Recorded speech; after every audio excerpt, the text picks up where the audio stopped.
Max, can you talk about the importance of the holster belt in terms of the carry system, whether that's holster and magazine or just a holster by itself, but the importance of wearing a good holster belt? So I think that's one of the things that gets overlooked from time to time. If you're going to carry, if you're going to shoot, we want to get the best guns, we want to get the best holsters, and it's like, well, I have that, that belt that I wore to dinner last night, or went out to the, wherever with my family.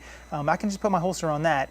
And what I find that is when we get involved in drawing consistently from a holster, knowing where the gun's going to be each and every time. For me, it's a consistency thing. From comfort and durability, obviously, is number one. But the reason why we need the proper belt is because it's more rigid. It's going to be able to kind of move around with our body, yes, but the gun will always be there for us. And that's very important to me from a consistent standpoint. I want to be able to draw cleanly and know where the gun is going to be at all times. We talked about dry fire, we talked about live fire and training and things of that nature. All that goes out the window if your gun's not where it's supposed to be. Yep. So you want to know those touch points and where things are. So for me, it's extremely important to have some sort of a belt system. Even when I'm competing, I have an inner and an outer belt system when I compete, because I want to make sure the gun is always there and it's rigid enough that when I'm moving around throughout the day, it's not going to move or shift and kind of lose its position. Well, that makes perfect sense to me, Max. So we've really covered a lot of ground here today, and I feel like I've learned a lot. But my last question for you is, what is the single most overlooked thing when it comes to concealed carry? Is it a piece of gear? Is it training? Is it a certain technique? I mean, you've done this for obviously a very long time. What do you feel is the single most overlooked thing? I think it would have to go back to the training side of things. There's a lot of information out there on the internet, some good, some bad. Yep. So I would highly recommend, if you are going to take that step, which many millions of folks have done recently over the most recent years, of purchasing their first handgun and trying to protect their loved ones, they've taken that step. But now, it's kind of the next step that has to be taken. So we kind of research to death what's the best gear from holster standpoint. Obviously, the Galco side of things, we talked about that quite a bit here. What's the best gun fit for me?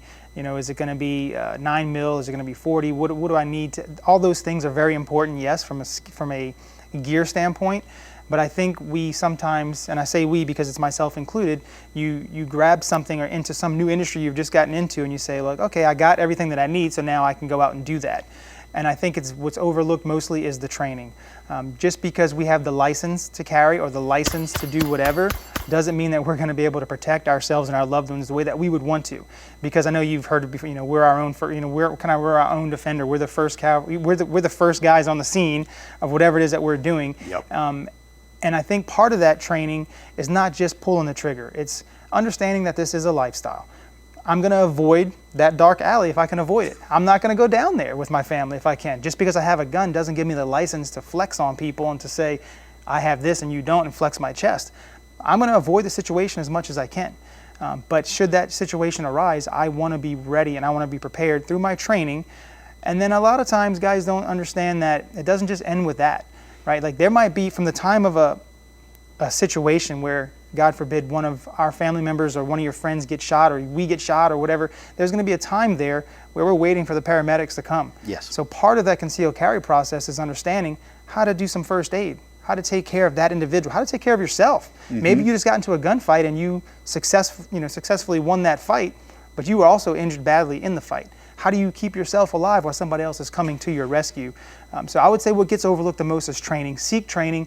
You can look this up, whether it's through the NRA or through all these other organizations. You can find good instructors in your area and be hungry for that instruction.